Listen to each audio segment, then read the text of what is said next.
थोड़े चिंतित हो गए वृषभानु जी।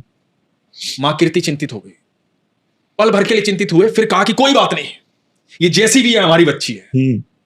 वैद्य को बुलाया गया, वैद्य से पूछा गया, वैद्य ने कहा कि आंखें खुली नहीं रही है, ऐसी ही रहेगी। वृषभानु जी ने कहा कि कोई बात नहीं, मेरी संतान है, जैसी है वैसी है, मेरी प्रिय है ये। और समय बीतने लगा।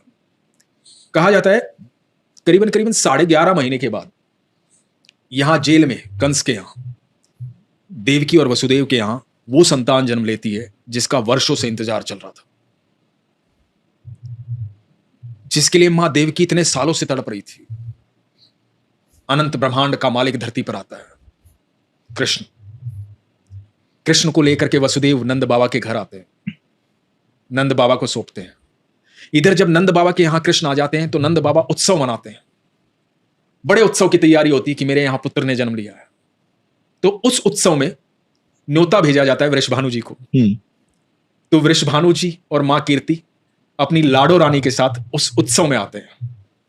वहां जब उस उत्सव में पहुंचते हैं, चारों तरफ खुशी का माहौल है, ढोल नगाड़े बज रहे हैं, नंद बाबा सजे हुए हैं, यशोदा मैया सजी हुई है, इधर वृषभानु जी, मां कीर्ति और हाथ में छोटी सी बच्ची, और उधर पालने में झूलते हैं हमारे ठाकुर जी।